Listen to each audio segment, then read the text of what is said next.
Students, welcome to National Law Training Institute. So students, आपकी जो reasoning की अभी बहुत सारी क्लासेस हुई हैं, है ना, उसमें क्रिटिकल रीजनिंग ही हमने किया, जैसे कि assumptions, conclusions, course of action, inference, cause and effect, assertion and reason, है ना।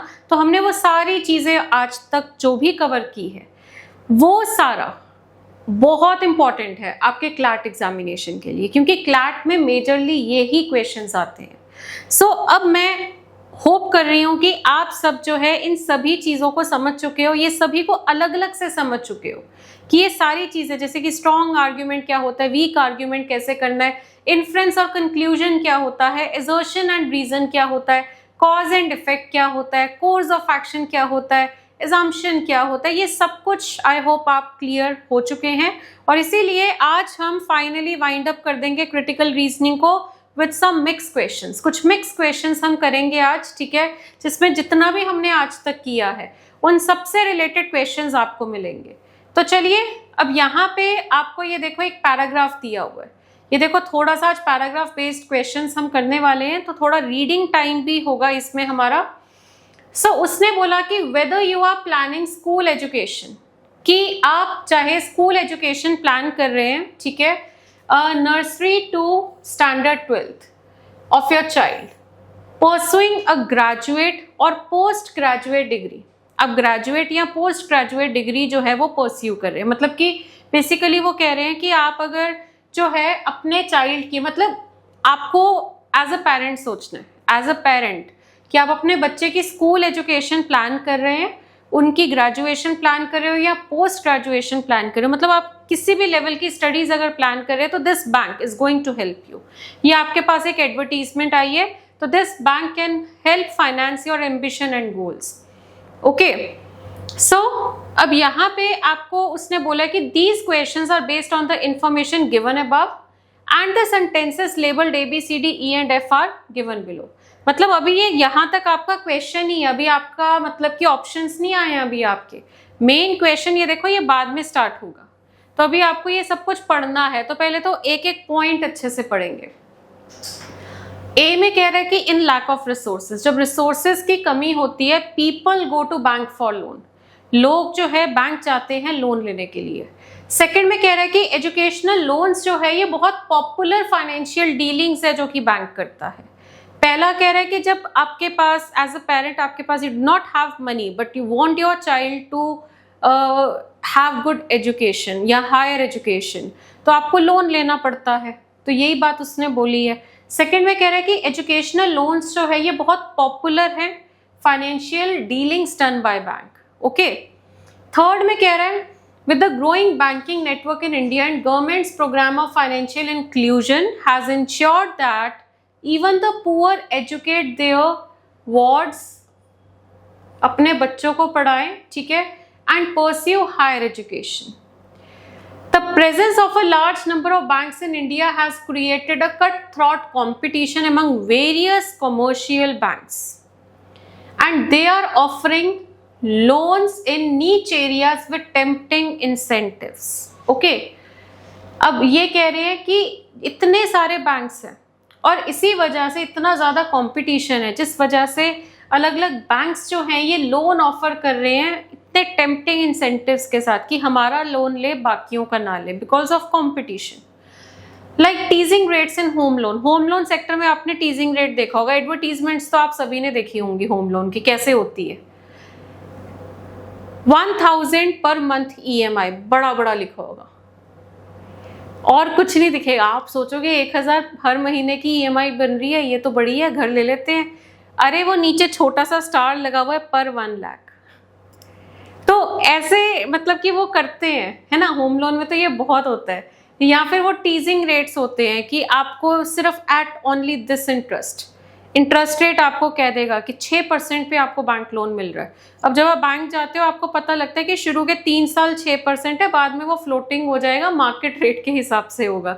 तो मतलब ये है कि वो सिर्फ आपको कैच करने के लिए एक कुछ कैची अनाउंसमेंट कर देते हैं एडवर्टीजमेंट में, और बाद में वो उससे डबल पैसा आपसे ले लेते हैं। तो उसको हम टीजिंग रेट्स बोलते हैं। These days banks offer education loans, तो होम लोन में तो ये बहुत कॉमन है टीजिंग रेट्स वाला सिस्टम। तो ये कह रहा है कि वो अब एजुकेशन लोन भी देने लग गए हैं उसी तरीके से, क्लियरली बताते नहीं है पहले और बाद में इतना ज़्यादा पैसा लोगों से ले लेते हैं इंटरेस्ट के नाम पे बोरोवर्स से, ठीक है। नेक्स्ट कह रहा है कि advertisement will enamour those people who lack resources to pursue higher education and make available good education to their children. Advertisement जो होती है वो लोगों को एनकरेज करती है, जिन लोगों के पास रिसोर्सेज की कमी है उन लोगों को एनकरेज करती है कि वो हायर एजुकेशन परस्यू करें और अपने बच्चों को अच्छी एजुकेशन दे। तो ये सब एडवर्टीजमेंट से कनेक्टेड हैं पॉइंट्स। अब इसके बेसिस पे हमने क्वेश्चन सॉल्व करने हैं। So the first question, which of the following statements, आपको स्टेटमेंट्स दी हुई हैं, स्टेटमेंट्स है A B C D E and F, okay. Which of the following statements can be assumed from the facts और information given in the statement. आपको statement में दी हुई है एडवर्टीजमेंट और उस एडवर्टीजमेंट में आपको बोला जा रहा है कि अगर आपको अपने बच्चों को पढ़ाना है किसी भी स्टेज पे, this bank is going to help you, ठीक है। ये दिस बैंक वर्ड ही बड़ा वो कॉम्पिटिटिव है कि जैसे इतना कंपटीशन है और वो कह रहे हैं कि हमारे पास आओ। एनी बैंक नहीं बोला, दिस बैंक बोला, समझ रहे हो, ठीक है। So which of the following statements can be assumed, और एजम्पशन क्या होती है, समथिंग सपोज्ड और टेकन फॉर ग्रांटेड, जो चीज आप सपोज कर रहे हो। तो अब ये देखो ऑप्शंस दिए हुए, नन ऑफ दीज भी है। सो आपको बताना है इनमें से आपके हिसाब से कौन सी एजम्पशन लग रही है। मतलब आपको ये जो एडवर्टीजमेंट दी है, तो एजम्पशन मीन्स जो हमने सोचा कुछ करने से पहले। तो अगर आप ऐड निकाल रहे हो तो ऐड निकालने से पहले आपने क्या सोचा होगा, first you have to check this. तो आप ऐड क्यों निकाल रहे हो, क्योंकि आपको लग रहा है कि ऐड निकालने से लोग अट्रैक्ट होंगे, आपके बैंक से लोन लेंगे, है ना, इसीलिए ऐड निकाली है। और कुछ ऐसा सा पॉइंट आपको आई थिंक लास्ट में दिया हुआ है कि advertisement will enamour those people who lack resources to pursue higher education and make available good education to their children. So बच्चे ये ही वैलिड असम्पशन है, एफ।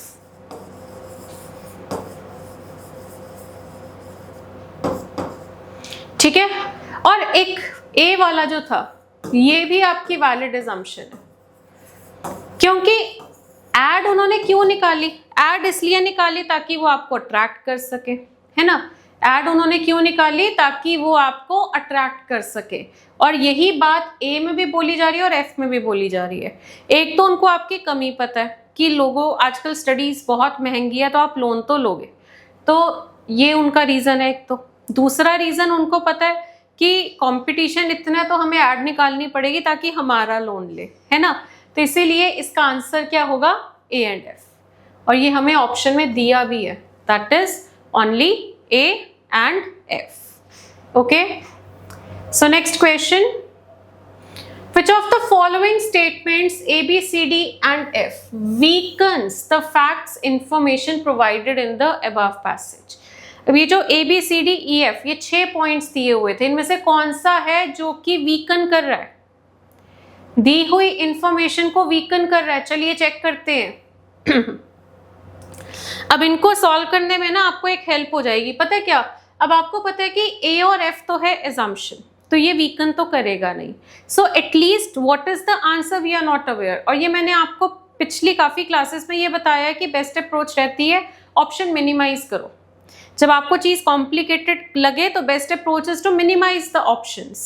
ओके, सो यहाँ पे ए और एफ तो आपकी एजम्पशन है, तो ए और एफ आपका आंसर नहीं हो सकता। तो जिस ऑप्शन में आपको ए और एफ मिल रहा है उसको काट दो, because at least we are sure, क्या है ये नहीं पता but at least we are sure कि ए और एफ आंसर नहीं है।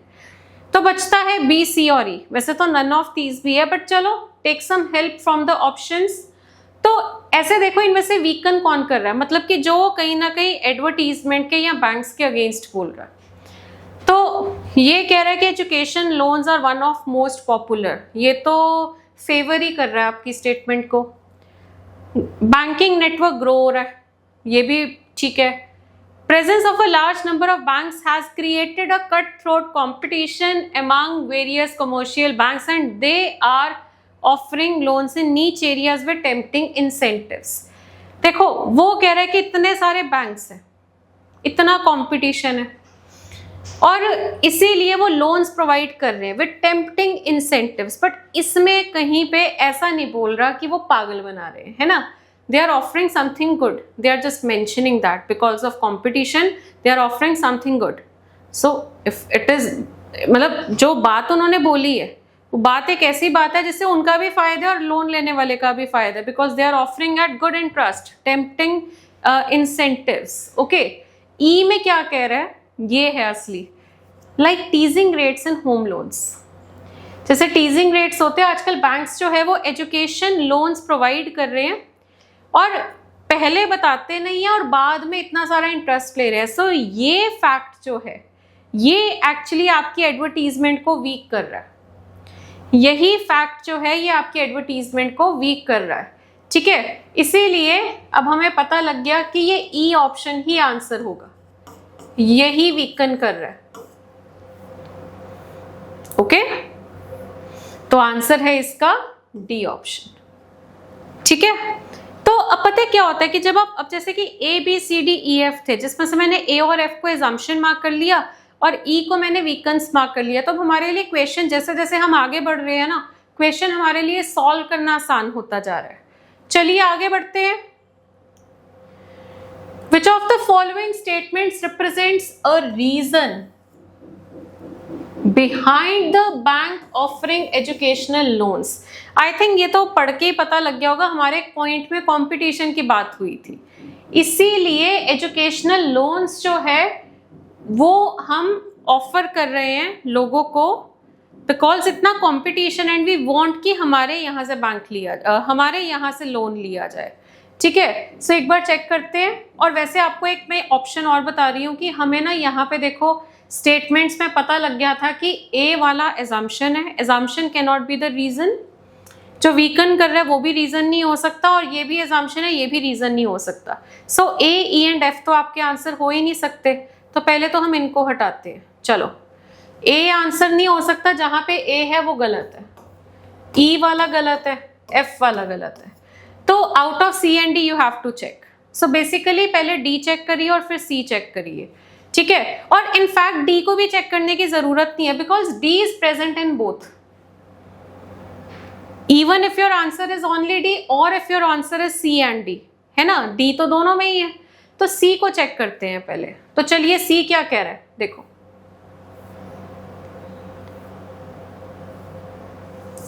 With the growing banking network in India and government's program of financial inclusion has ensured that even the poor educate their wards and अरे ये तो government चाहती है, government चाहती है कि लोग जो है अपने बच्चों को अच्छी जो है पढ़ाई दे। क्या बैंक किस लिए लोन ऑफर कर रहा है? बैंक तो अपना फायदा कर रहा है, वो तो बिजनेस चला रहे हैं।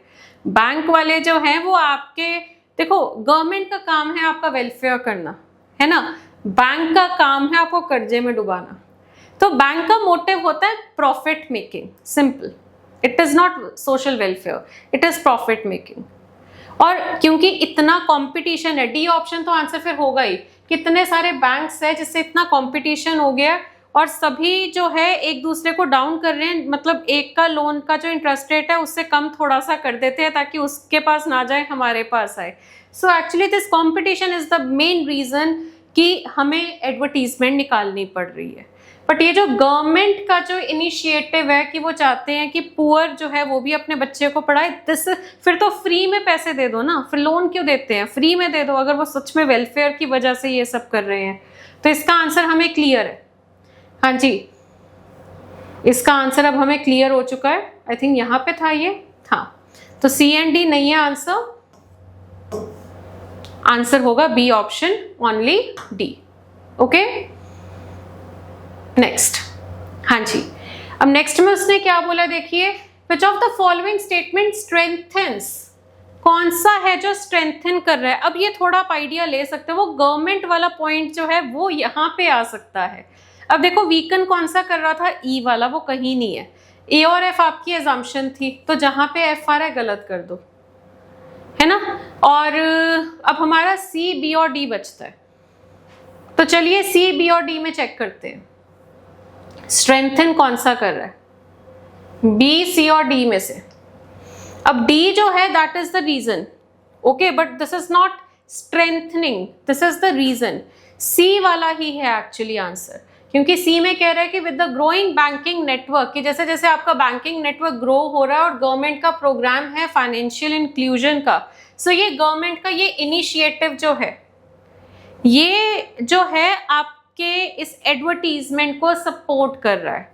ठीक है जी, ये आपकी एडवर्टीजमेंट को सपोर्ट कर रहा है, इसीलिए इसका आंसर होगा, ये भी हमारा गलत हो गया, डी की वजह से भी वैसे तो ये हमारा गलत ही था, आंसर इसका होगा A option, that is only सी।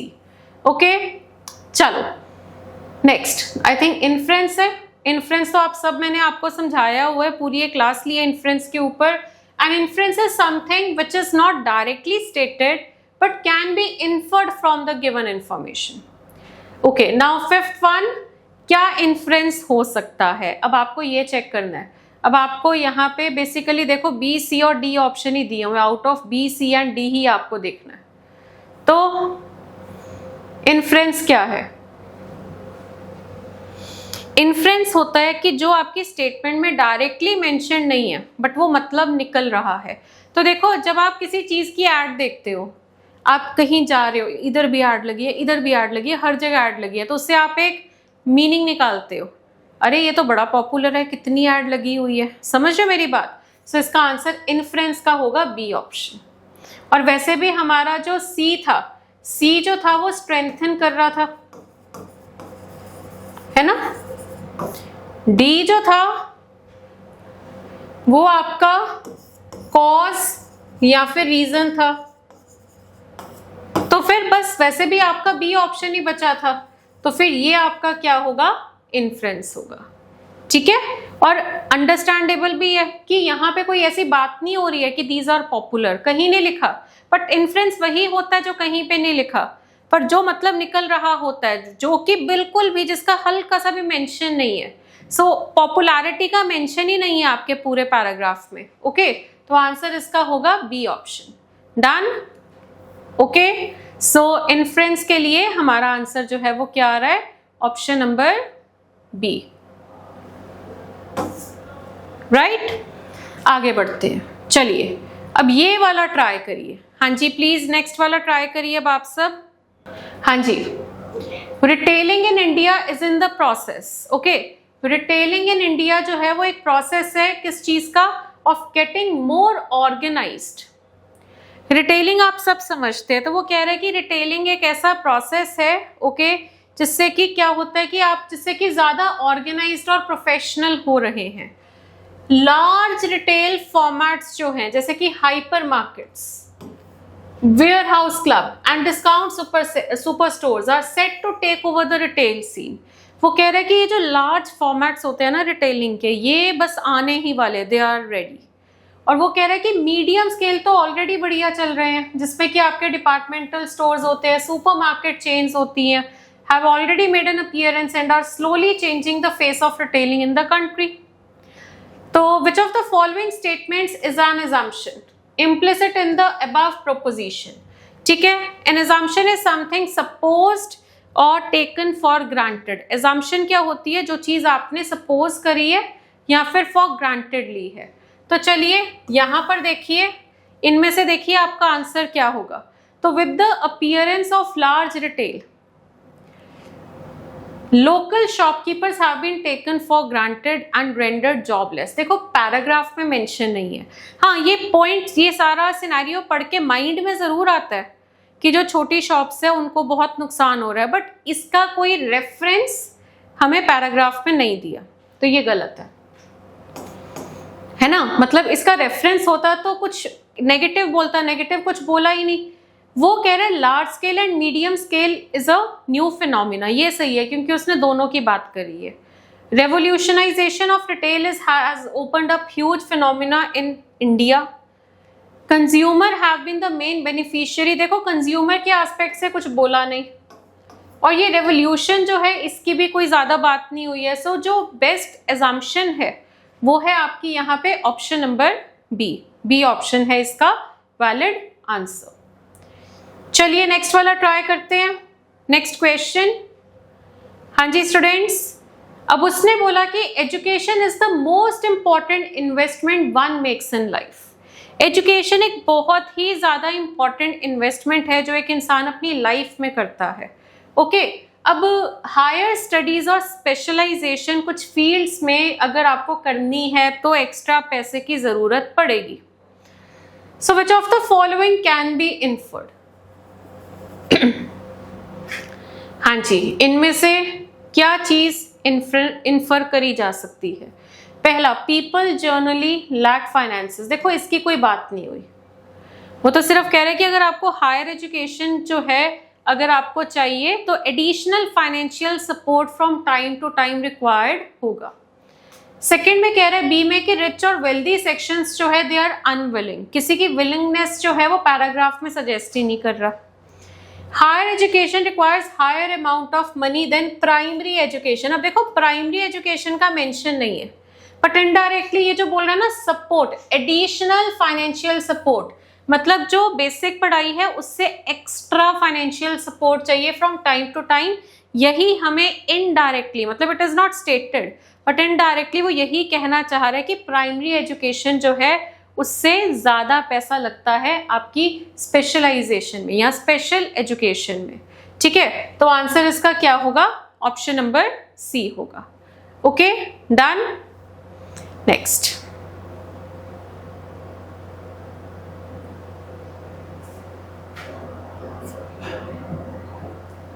अब 8th में कह रहा है आपको कि विच of the following statements is an assumption implicit in the above given proposition. अभी तो हमने क्या सॉल्व किया था? ये तो हमने सॉल्व किया था इन्फ्रेंस, है ना? ये आपका क्या है? एजम्पशन है। तो पहला कह रहा है कि higher education need not much finances as it is subsidised by the government. Higher education जो है उसको ज्यादा फाइनेंसेस लेने की जरूरत नहीं है। ठीक है, नीड नॉट मच फाइनेंसेस। ठीक है, तो ये तो आपका गलत है, ये तो सपोर्ट ही नहीं कर रहा, ये तो टोटली ऑपोजिट है। Education is one of the most essential part of one life. Okay, education जो है वो एक बहुत ही इंपॉर्टेंट चीज है किसी की भी लाइफ की। एज्यूम आपने क्या किया? देखो अब यहाँ पे आपको जो उसने बात बोली है, is the most important investment one makes in life, है ना? तो अगर आप इससे रिलेट करो तो ये आपका वैलिड लग रहा है। निग्लेक्टेड की बात नहीं हो रही। और specialisation is most sought after thing today, ये भी सही लग रहा है। अब हम थोड़ा सा इन दोनों में से बेस्ट कौन सा उसके लिए पैराग्राफ में जाएंगे। ठीक है, ये एजुकेशन की बात कर रहा है और ये स्पेशलाइजेशन की बात कर रहा है। हाँ जी, education is the important investment. Okay, higher studies जो है they call for additional financial support. अब यहाँ पे आप देखो, अच्छी चीज एजुकेशन को बोला है, स्पेशलाइजेशन के लिए तो बोला कि एक्स्ट्रा पैसा चाहिए, है ना? बट अच्छी चीज एजुकेशन को बोला है, तो उस हिसाब से अगर हम देखें तो आंसर बनता है option number B. Okay, next question. Okay, next try करिए जरा, बहुत अच्छा क्वेश्चन है ये नेक्स्ट वाला। हाँ जी, इसको ट्राई करिए जल्दी से। उसने बोला है कि Reserve Bank of India has directed the banks to refuse fresh loan to major defaulter. Reserve Bank of India ने डायरेक्ट किया है बैंक्स को कि वो फ्रेश लोन जो है वो रिफ्यूज करे। ठीक है, किसको? मेजर डिफॉल्टर्स को। Which of the following assumptions are implicit in the above statement? इनमें से कौन सी assumption जो है वो यहाँ पे लग रही है?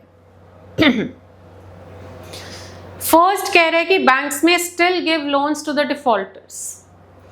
गलत है। क्यों देंगे? जब उसने बोला है आरबीआई ने कि आपने जो लोग अपना लोन पिछला नहीं उतार रहे हैं, उन्होंने ईएमआई पे करनी बंद कर दी है, तो उनको अब आपने लोन नहीं देना, है ना? तो फिर वो क्यों ऐसा करेंगे? और बेसिकली हमें तो ये सोचना है कि आरबीआई ने ऐसा किया क्यों है। सेकंड, डिफॉल्टर्स जो है वो पुराना लोन पे करेंगे ताकि उनको फ्रेश लोन मिले। This is true.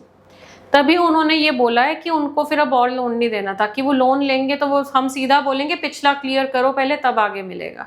तो इसीलिए आरबीआई ने ये रूल निकाला है।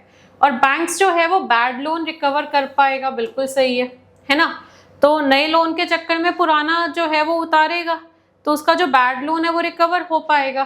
तो ये दोनों के दोनों मतलब सेकंड एंड थर्ड आपके ट्रू है, इसीलिए आंसर होगा ऑप्शन नंबर 5। ओके, चलिए नेक्स्ट वाला ट्राई करिए प्लीज।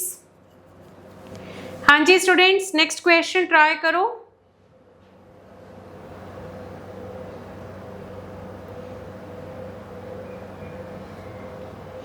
नेक्स्ट पे कह रहे हैं कि इंडिजीनियस ट्राइब्स जो कि अमेजोन फॉरेस्ट के पास रह रही है, इंडिजीनियस ट्राइब्स जो कि अमेजोन फॉरेस्ट के पास है, they are cutting down trees to cover their basic needs. वो ट्रीज को कट कर रहे हैं अपने बेसिक नीड्स को कवर करने के लिए, thus severely affecting the ecological balance in the area। ठीक है, एरिया का इकोलॉजिकल बैलेंस जो है वो सारा जो है खराब हो रहा है।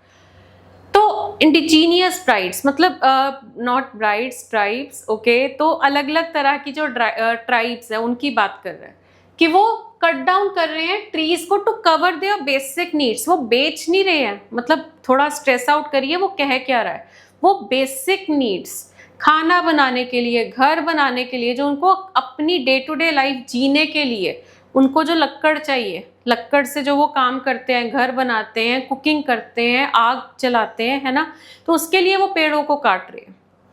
तो विच of the following will be an effective step, ये बेसिकली कोर्स ऑफ एक्शन है।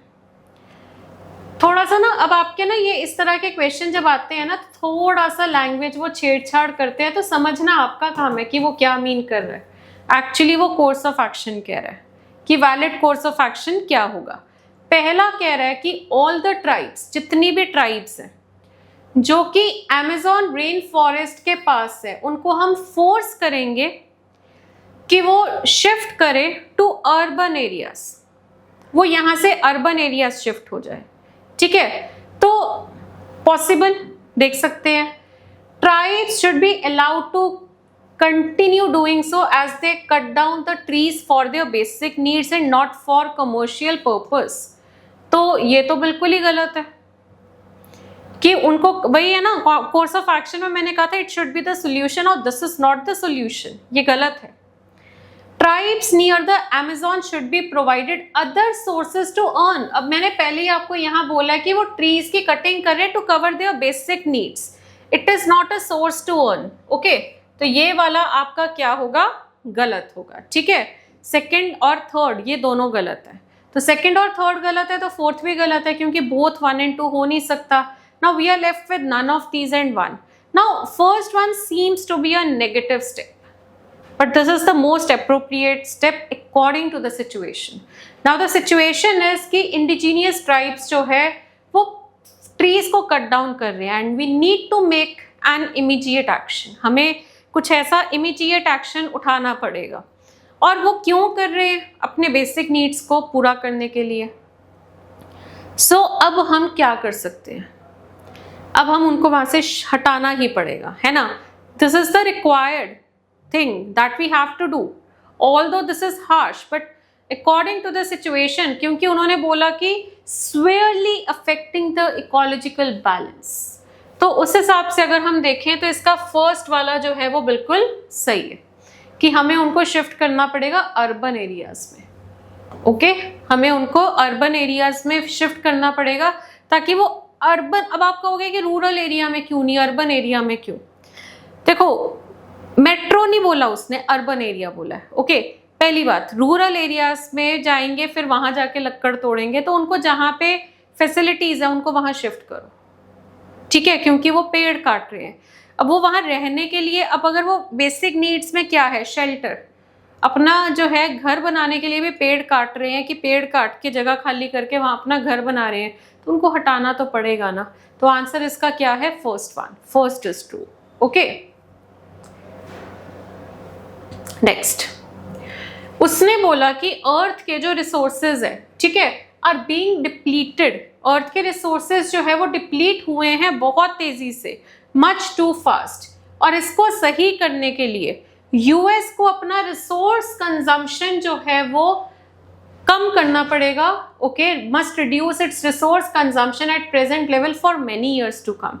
देखो प्रॉब्लम क्या है कि पूरे वर्ल्ड के अर्थ के रिसोर्सेज जो है वो डिप्लीट हुए हैं। टारगेट हम किसको कर रहे हैं? यूएस को। And this is the part of paragraph, so we have to assume everything correct. Now according to the paragraph, अगर अर्थ के रिसोर्सेज का डिफॉल्टर यूएस है, यानी US is consuming the most part of the resources, है ना? ये बात हमें पैराग्राफ से समझ आई है। तो उसने बोला which of the following would more strengthen the argument. तो पहला कह रहा है कि United States have been conserving resources for several years. Conserve कर रहे होते तो हम उनको थोड़ा टारगेट करते। Other countries have agreed to hold their resource consumption at present level. Other countries का कोई मेंशन ही नहीं है।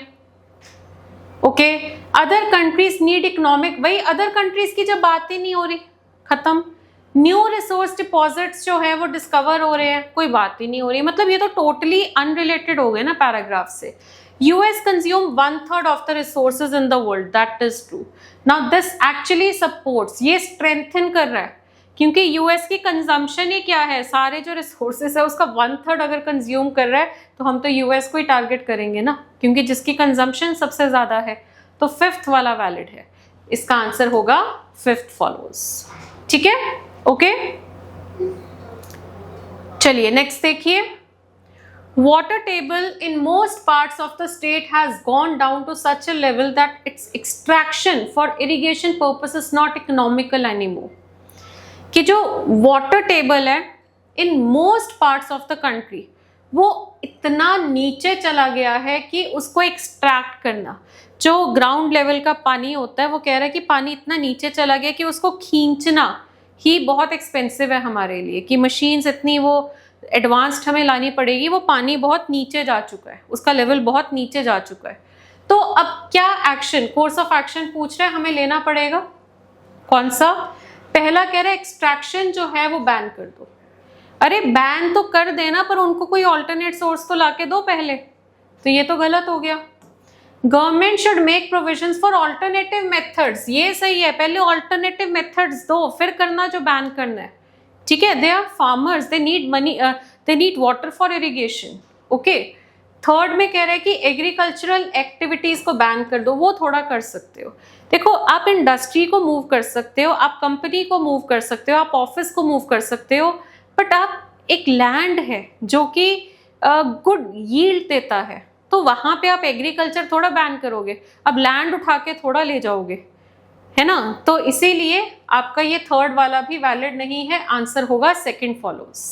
ओके, चलिए नेक्स्ट क्वेश्चन। हाँ जी, नेक्स्ट वाला देखिए। अब उसने बोला आपको कि टू इंक्रीज प्रॉफिट बढ़ाने के लिए जो ऑयल एक्सपोर्टिंग कंट्रीज है, the oil exporting countries decided to reduce the production of crude by 5 million barrels per day. Profit बढ़ाने के लिए जो कंट्रीज है जो ऑयल एक्सपोर्ट करती है, मतलब एक कंट्री जो बाकी, जैसे आपकी ये दुबई हो गई है ना, मतलब माइंड में आपके वही आता है। तो जो कंट्रीज है जहाँ पे ऑयल की बहुत ज़्यादा ही यील्ड है, जहाँ पे तो वो एक्सपोर्ट कर रही है बाकी कंट्रीज को, तो उन्होंने, ऐसी कंट्रीज ने सोचा है, ऑयल एक्सपोर्टिंग कंट्रीज ने सोचा है कि प्रॉफिट बढ़ाने के लिए हम क्या करेंगे, हम ना प्रोडक्शन जो है उसको घटा देंगे। प्रोडक्शन घटाने से क्या होता है? शॉर्टेज। और जब चीज़ की शॉर्टेज होती है तो उसका प्राइस बढ़ता है। तो उससे क्या होगा, एक तो प्रोडक्शन घटाने से आपका पैसा बचा, अब कम प्रोडक्शन हो रही है तो वहां से भी तो आपकी कॉस्टिंग कम हुई ना, और शॉर्टेज क्रिएट करके प्रॉफिट कमा लोगे, वहां से भी कमा लोगे, मतलब इधर से भी कमाई और इधर से भी कमाई। तो अब ये कह रहा है कि विच ऑफ द फॉलोइंग एजम्पशंस, उन्होंने ये क्या सपोज करके किया होगा। तो पहला कह रहा है कि प्राइस जो है वो may increase due to less production, सही है, यही तो उन्होंने सोचा, शॉर्टेज होगी तो प्राइस बढ़ जाएगा। डिमांड में रिमेन सेम इन फ्यूचर। और थर्ड कह रहा है कि अदर कंट्रीज में continue buying crude from these countries, ये बड़ा इंपॉर्टेंट है। आप अगर ये सोच रहे हो ना कि हम प्रोडक्शन घटा देते हैं, चीज़ की शॉर्टेज कर देते हैं, चीज़ की शॉर्टेज तभी होगी अगर आपके कंपेटिटर्स नहीं है। अगर आपके कंपेटिटर्स है तो सब्स्टिट्यूशन हो जाएगी, आपको छोड़ के कहीं और से लेना शुरू कर देंगे। तो आप इस तरह का स्टेप तभी उठा सकते हैं अगर आपके कंपेटिटर्स नहीं है। सो आपने ये पहले एज्यूम किया है कि बाकी कंट्रीज जो है वो आप ही से खरीदेगी बाद में भी, चाहे वो सस्ता हो चाहे वो महंगा हो, उनके पास कोई ऑप्शन नहीं है, तभी आप ऐसा स्टेप उठा सकते हैं। Okay, so first and third तो आपके ट्रू है, राइट, एंड ये जो सेकंड वाला है ये होगा गलत। ओके, तो आंसर इसका क्या है? फिफ्थ ऑप्शन, क्योंकि डिमांड में रिमेन सेम इन फ्यूचर। बढ़ जाए तो अच्छी बात है, डिमांड के ऊपर तो उन्होंने कुछ सोचा नहीं, उन्होंने तो प्रॉफिट का सोचा है ना। तो ये जो बात है ना, ये वाली सेकंड वाला पॉइंट इसी में कहीं ना कहीं इंक्लूड हो रहा है कि अगर आपके अलावा उनके पास कोई ऑप्शन नहीं है तो जो आपके बायर्स है वो वहीं के वहीं रहेंगे। वो आपका बायर जो है आपसे दूर जाने ही नहीं वाला जब उसके पास कोई ऑप्शन ही नहीं है। तो सेकंड से वाइडर स्कोप अगर हम देखें थर्ड ऑप्शन का है, इसीलिए इसका आंसर होगा fifth option, that says both 1 and 3 are true. Okay, so I hope आपको ये क्लियर हो गया होगा। So now next question. Okay, now this is a paragraph about society. So some preferences in India are based on patriarchal customs and traditions and the patrilineal form of inheritance. वो कह रहे हैं कि कुछ preferences जो है वो India की वो किस पे based है? They are based on patriarchal customs. Patriarchal customs होता है कि लड़के की साइड के जो कस्टम्स है उनको ज़्यादा प्रायोरिटी दी जाती है, ठीक है।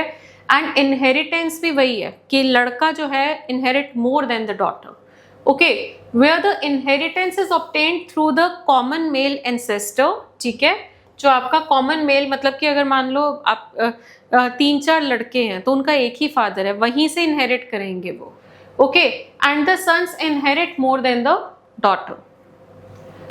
Among the Hindus, it is largely believed that only a son can light the funeral pyre. तो देखिए हिंदूज में ये माना जाता है कि जब आप किसी की डेथ होती है तो उनका बेटा ही जो है वो पूरा जो है रिचुअल करेगा, ठीक है।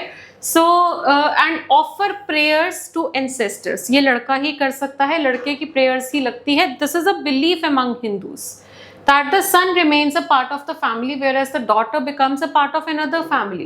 So they consider her a part of another family. That's why they feel ki son should be doing all this. Okay, that Kanyadan is a necessary spiritual obligation and that only a son can provide old age security. Now this paragraph is stressing upon the prevailing situation in our country or in our society. Okay, so इससे reference लेकर हम अब question solve करेंगे। So the first one, which of the following can be an assumption, इनमें से कौन सी एक एजम्पशन हो सकती है about the given paragraph. Now the first one, India has a patriarchal society, so this is somewhere mentioned in the paragraph. Second,